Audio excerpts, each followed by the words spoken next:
নতুন অর্থবছরে বড় চ্যালেঞ্জ ক্ষমতাসীনদের থেকে কর আদায়। বাজেটে অনেক চাওয়া পূরণ হলেও বাস্তবায়ন নিয়ে সংশয় ব্যবসায়ীদের মধ্যে।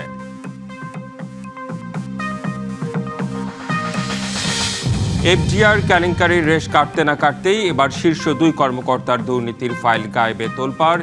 বিসিপিতে দুদকে চিঠি।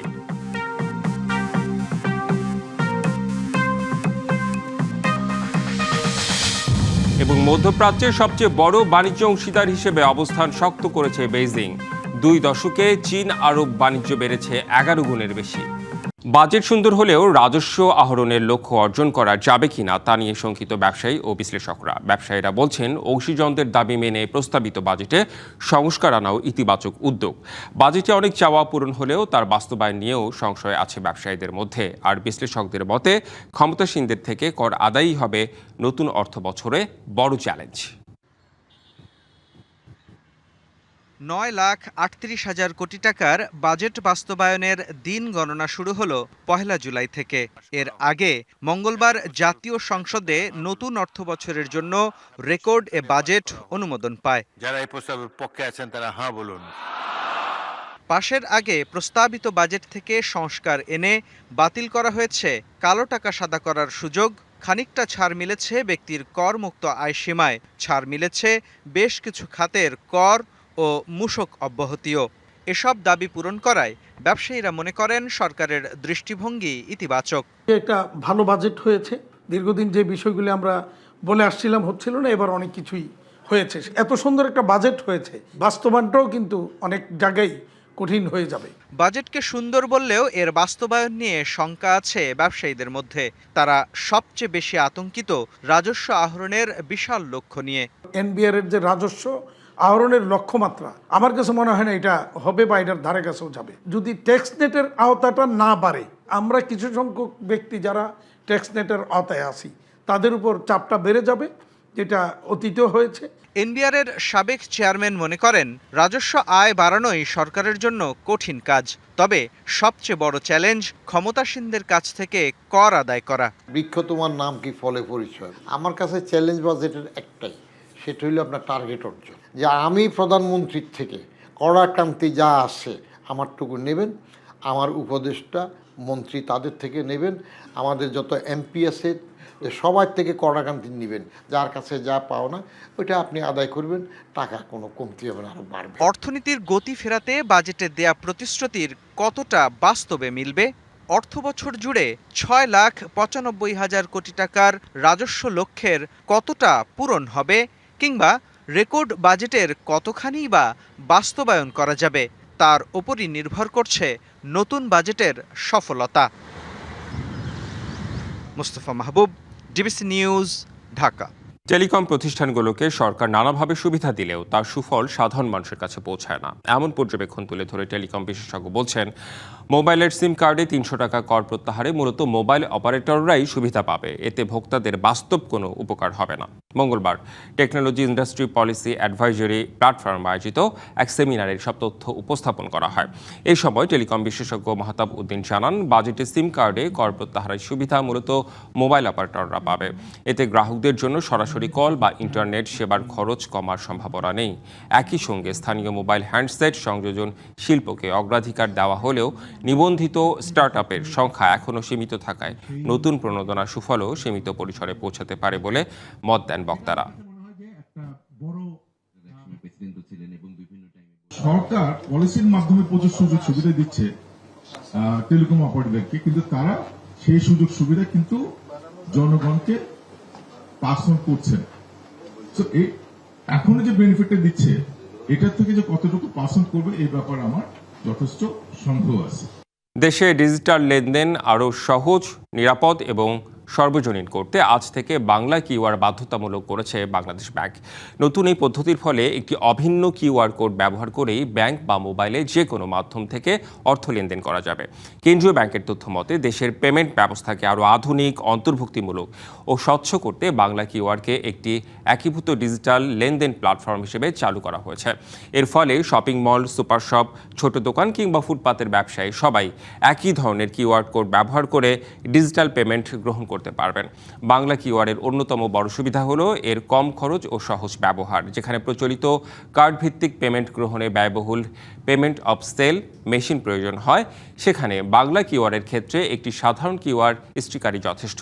ফলে আধুনিক টাকা ছাড়া লেনদেনের আওতায় আসবে বড় থেকে শুরু করে ক্ষুদ্র ব্যবসায়ীরাও। আজ ব্যাংক হলিডে, শেয়ার বাজার সহ বন্ধ থাকবে সব ধরনের লেনদেন।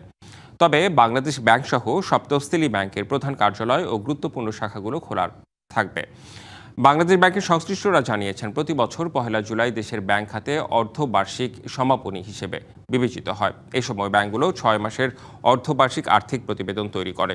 কাজের সুবিধার্থে দিনটি ব্যাংক হলিডে হিসেবে পালন করা হয়। এই দিন বন্ধ রাখা হয় ব্যাংকের যে কোনো শাখা থেকে টাকা জমা বা উত্তোলন। একই সঙ্গে বন্ধ থাকবে চেক নিষ্পত্তি, demand draft, pay order, ATM transaction, mobile ব্যাংকিংয়ের মাধ্যমে আন্তঃব্যাংক লেনদেন সহ যাবতীয় কার্যক্রম। চলবে শুধু প্রশাসনিক ও হিসাব সংক্রান্ত কার্যক্রম। এসালম গ্রুপের অর্থ লোপাট সহ বিভিন্ন দুর্নীতিতে সহায়তার অভিযোগে সাবেক 3 গভর্নরের বিষয়ে তথ্য চেয়ে দুর্নীতি দমন কমিশন চিঠি দিয়েছে বাংলাদেশ ব্যাংককে। ওই 3 সাবেক গভর্নর হলেন ডক্টর আতিউর রহমান, ফজলে কবির এবং আব্দুর রৌফ তালুকদার, যারা আওয়ামী লীগ সরকারের সময় নিয়োগ পেয়েছিলেন। উল্লেখ্য, নাম সর্বস্ব প্রতিষ্ঠানের নামে ঋণ জালিয়াতির মাধ্যমে মোট প্রায় 1830 কোটি টাকা আত্মসাৎ ও মানি লন্ডারিংয়ের অভিযোগে এসালম গ্রুপের চেয়ারম্যান মোহাম্মদ সাইফুল আলম সহ 40 জনের বিরুদ্ধে একাধিক মামলা করে দুদক, যার বিরুদ্ধে তদন্ত চলছে দুর্নীতি দমন কমিশনে। এফডিআর কেলেঙ্কারির রেশ কাটতে না কাটতেই 2 কর্মকর্তার ফাইল গায়েবের ঘটনায় তোলপাড় শুরু হয়েছে রাষ্ট্রায়ত্ত প্রতিষ্ঠান বাংলাদেশ পেট্রোলিয়াম কর্পোরেশনে। জালিয়াতির মাধ্যমে নিয়োগ ও বিদেশে টাকা পাচারের অভিযোগে মহাব্যবস্থাপক মনিলাল দাস ও এটিএম সেলিমের বিরুদ্ধে অনুসন্ধানের জন্য দুদক থেকে তলব করা হয় ফাইল, কিন্তু তার আগেই গায়েব হয়ে গেছে নথি। ফাইল পাওয়া যাচ্ছে না জানিয়ে দুদককে চিঠি দিয়েছে বিপিসি। বিপিসির হিসাব বিভাগের ঊর্ধ্বতন মহাব্যবস্থাপক এটিএম সেলিম চাকরিতে যোগ দেন 1999 সালের 4 নভেম্বর। অভিযোগ আছে, ওই সময় পরীক্ষা না দিয়ে তৎকালীন কোম্পানির সচিব তার চাচা কামাল উদ্দিনের সহায়তায় নিয়োগ পান সেলিম। নিয়োগের জন্য বিজ্ঞপ্তি প্রকাশ কিংবা পরীক্ষার কোনো তথ্য পাওয়া যায়নি। 1996 সালের 24 অক্টোবর দৈনিক জনকণ্ঠ পত্রিকায় প্রকাশিত বিজ্ঞপ্তিতে সহকারী ম্যানেজার পদের জন্য অভিজ্ঞতা সহ ন্যূনতম 2য় শ্রেণীতে স্নাতক পাস চাওয়া হয়, কিন্তু মনিলাল দাসের স্নাতকের ফলাফল 3য় শ্রেণী হওয়া সত্ত্বেও তাকে নিয়োগ দেওয়া হয়। এই ফাইল গেল কোথায়? ফাইলের কাস্টোডিয়ান যে, তাকে তো জবাবদিহি করতে হবে এই ফাইল কোথায়। তাহলে তো কিছুই নেই দেশে। সরকারি ফাইল, এটা তো যতদিন পর্যন্ত আইন অনুযায়ী রেজিস্ট্রি করা হবে না ততদিন পর্যন্ত এটা অত্যন্ত সুরক্ষিত থাকবে, সেটাই তো কাঙ্ক্ষিত। তাহলে তারা কিসের দায়িত্ব নিল? মনিলাল দাস ও এটিএম সেলিমের চাকরিতে নিয়োগের বিজ্ঞপ্তি, আবেদনপত্র ও পরীক্ষার মূল্যায়ন শীট চাওয়া হয় দুদক থেকে। তবে এসব কাগজপত্র খুঁজে পাওয়া যায়নি জানানো হয় বিপিসি থেকে। এ বিষয়ে কোনো তদন্ত কমিটি হয়েছে কিনা তা জানতে চেয়ে চলতি মাসের 15 জুন দুদক থেকে বিপিসিতে আরও একটি চিঠি দেওয়া হয়। অনিয়ম দুর্নীতির ব্যাপারে শুধু তেল সেক্টর কেন, সেটা বাংলাদেশের প্রায় প্রত্যেক সেক্টরেই অনিয়ম দুর্নীতির কথা আমরা শুনি। তো তেল সেক্টরও আমার মতে আর কি সেটা অন্য কোনো সেক্টর চেয়ে ব্যতিক্রম কিছু নয়। অনিয়ম দুর্নীতি দূর করার জন্য আমাদের দুর্নীতি দমন কমিশন আছে, আমাদের আদার রেগুলেটরি অথরিটি আছে। ওনারা যদি প্রত্যেকের ব্যাপারে সজাগ থাকে তাহলে অনিয়ম দুর্নীতি হওয়ার সুযোগ নেই। বিষয়টি নিয়ে ক্যামেরার সামনে কথা বলতে রাজি হননি বিপিসির সচিব। এদিকে গায়েব হওয়া নথির রক্ষণাবেক্ষণের দায়িত্বে থাকা কর্মকর্তার নাম, পদবি, ঠিকানা ও মোবাইল নম্বর তলব করেছে দুদক। মাসুদুল হক, ডিবিসি নিউজ, চট্টগ্রাম। দেশের বাজারে অনেকটা স্থিতিশীল বৈদেশিক মুদ্রার বাজার। ব্যাংকগুলো গ্রাহকের কাছে মার্কিন ডলার বিক্রি করছে 123 টাকা দরে আর গ্রাহকের কাছ থেকে কিনছে 122 টাকা দরে। ব্রিটিশ পাউন্ড ব্যাংকে বিক্রি হচ্ছে 166 টাকা আর ব্যাংক গ্রাহকের কাছ থেকে কিনছে 160 টাকা দরে। প্রতি ইউরো ব্যাংক বিক্রি করছে 147 টাকা আর কিনছে 143 টাকায়। ক্যানাডিয়ান ডলার বিক্রি হচ্ছে 90 আর ব্যাংক কিনছে 85 টাকায়। অস্ট্রেলিয়ান ডলার বিক্রয় 87 টাকা আর ক্রয় 82 টাকা দরে। এছাড়াও দেশের ব্যাংকগুলোতে সৌদি রিয়াল বিক্রি হচ্ছে 32 টাকা 20 পয়সা আর ব্যাংকগুলো গ্রাহকের কাছ থেকে কিনছে 31 টাকা দরে। আজ ইউএই দিরহাম বিক্রি হচ্ছে 33 টাকা 30 পয়সা আর ব্যাংক কিনছে 31 টাকা 50 পয়সা দরে। মালয়েশিয়ান রিঙ্গিত বিক্রয় 31 টাকা 20 পয়সা আর ক্রয় দর 30 টাকা, সিঙ্গাপুরি ডলার বিক্রি 98 টাকা ও ক্রয় মূল্য 94 টাকা। এবং ব্যাংক থেকে গ্রাহক ভারতীয় রুপি কিনতে পারবেন 1 টাকা 25 পয়সা দরে, আর ব্যাংকে বিক্রি করলে পাওয়া যাবে 1 টাকা 45 পয়সা। এবারে আন্তর্জাতিক বাজারে পণ্যের দরদাম।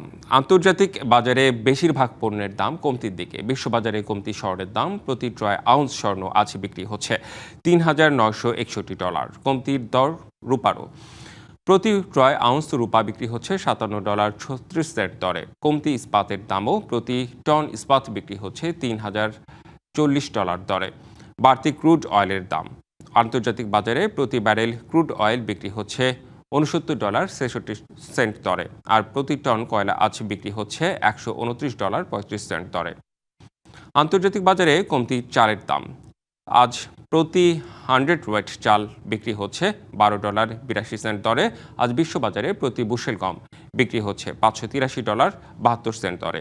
প্রতি বুশেল ভুট্টা বিক্রি হচ্ছে $414.23 দরে। বিশ্ববাজারে প্রতি টন পাম অয়েল বিক্রি হচ্ছে $4,546 আর প্রতি পাউন্ড চিনি বিক্রি হচ্ছে $14.82 দরে। ক্রিপ্টোকারেন্সি সংশ্লিষ্ট ব্যবসা থেকে প্রায় $1.5 বিলিয়ন বেশি আয় করেছেন মার্কিন প্রেসিডেন্ট ডোনাল্ড ট্রাম্পের পরিবার, এমন তথ্য দিয়েছে ব্রিটিশ সংবাদ সংস্থা রয়টার্স। মঙ্গলবার প্রকাশিত 2025 সালের আর্থিক বিবরণীতে এমন তথ্য উঠে এসেছে বলে জানিয়েছে সংবাদ সংস্থাটি। বার্তা সংস্থা রয়টার্সের হিসেব অনুযায়ী 2025 সালে ট্রাম্প দ্বিতীয়বার হোয়াইট হাউসে ফেরার পর থেকে তার পরিবার ক্রিপ্টো সংশ্লিষ্ট বিভিন্ন প্রকল্প থেকে অন্তত $230 কোটি আয় করেছে। যুক্তরাষ্ট্রের office of government ethics OGEA জমা দেয়া বার্ষিক আর্থিক বিবরণী অনুযায়ী ট্রাম্প ও তার ছেলেদের সহ প্রতিষ্ঠিত crypto venture world liberty financial থেকে তার প্রতিষ্ঠানের আয় হয়েছে প্রায় $80 কোটি। এর মধ্যে ক্রিপ্টো টোকেন বিক্রি থেকে $52 কোটি বেশি এবং ওয়ার্ল্ড লিবার্টি ফিনান্সিয়ালের মালিকানার অংশ বিক্রি করে $25 কোটি বেশি আয় হয়েছে। এছাড়া ট্রাম্প মিম কয়েন বিক্রি করে তিনি আরও $63 কোটি 50 লাখ আয় করেছেন। 1 বছর আগে জমা দেওয়া আর্থিক বিবরণীতে ওয়ার্ল্ড লিবার্টি ফিনান্সিয়াল থেকে ট্রাম্পের আয় দেখানো হয়েছিল $5 কোটি 73 লাখ 50 হাজার। 1 বছরের ব্যবধানে সেই আয় প্রায় 9 গুণ বেড়েছে। গত 2 দশকে চীন আরব বাণিজ্যের পরিমাণ $36 বিলিয়ন থেকে বেড়ে প্রায় $400 বিলিয়ন পৌঁছেছে। এর ফলে মধ্যপ্রাচ্যে সবচেয়ে বড় বাণিজ্য অংশীদার হিসেবে নিজেদের অবস্থান শক্ত করেছে বেইজিং। বিশ্লেষকরা বলছেন, নিরাপত্তায় আরব দেশগুলো এখনও ওয়াশিংটনের উপর নির্ভরশীল হলেও অর্থনৈতিক অংশীদার হিসেবে তাদের ঝোঁক বাড়ছে চীনের দিকে। দ্বিতীয় বিশ্বযুদ্ধের পর থেকে মধ্যপ্রাচ্যের রাজনীতি, অর্থনীতি ও নিরাপত্তায় যুক্তরাষ্ট্রই ছিল প্রধান প্রভাবশালী শক্তি। তবে সেই দীর্ঘদিনের আধিপত্যের সমীকরণ এখন বদলাতে শুরু করেছে। সামরিক শক্তিতে ওয়াশিংটনের প্রভাব এখনও অটুট। তবে বাণিজ্য, বিনিয়োগ ও অবকাঠামোগত কূটনীতির মাধ্যমে মধ্যপ্রাচ্যে দ্রুত প্রভাব বিস্তার করছে এশিয়ার পরাশক্তি চীন। পরিসংখ্যান বলছে, গত 2 দশকে চীন আরব বাণিজ্যের পরিমাণ $36 বিলিয়ন থেকে বেড়ে প্রায় $400 বিলিয়ন পৌঁছেছে। এর ফলে মধ্যপ্রাচ্যের সবচেয়ে বড় বাণিজ্য অংশীদার হিসেবে নিজেদের অবস্থান শক্ত করেছে বেইজিং। অন্যদিকে 19টি সামরিক ঘাঁটিতে সেনা মোতায়েন ও $বিলিয়ন অস্ত্র বিক্রির মাধ্যমে ওয়াশিংটন এখনও মধ্যপ্রাচ্যের নিরাপত্তায় গুরুত্বপূর্ণ ভূমিকা রাখছে। হরমুজ প্রণালীর সাম্প্রতিক উত্তেজনা এ বিপরীতমুখী অবস্থানকে আরও স্পষ্ট করে তুলেছে। নিরাপত্তা ও অর্থনৈতিক নির্ভরতা দুই ভিন্ন মেরুতে চলে যাওয়ায় মধ্যপ্রাচ্য এখন নতুন বাস্তবতার মুখে। মার্কিন নীতির উপর আস্থা কমে যাওয়ায় সৌদি আরব, ইরান ও তুরস্ক এখন সরাসরি পারস্পরিক যোগাযোগ বাড়াচ্ছে। নতুন বাস্তবতায় মধ্যপ্রাচ্যে নন অ্যাগ্রেশন প্যাক্ট নিয়ে আলোচনা চলছে। বিশ্লেষকদের মতে, দীর্ঘ অর্ধশতাব্দীর অবিশ্বাস কাটিয়ে অঞ্চলটি এখন গুরুত্বপূর্ণ মোড়ে দাঁড়িয়ে আছে। এই উদ্যোগ কতটা টেকসই হয় তা সময় বলে দেবে। Rahnuma Fermin, DBC news desk. Pubali bank PSC DBC বাণিজ্য সংবাদ এই ছিল এখনকার মতো। ডিবিসি নিউজের সংবাদগুলো পড়তে ভিজিট করুন dbcnews.tv আর ভিজিট করুন ডিবিসি নিউজের ফেসবুক পেজ এবং ইউটিউব চ্যানেল। সঙ্গেই থাকুন।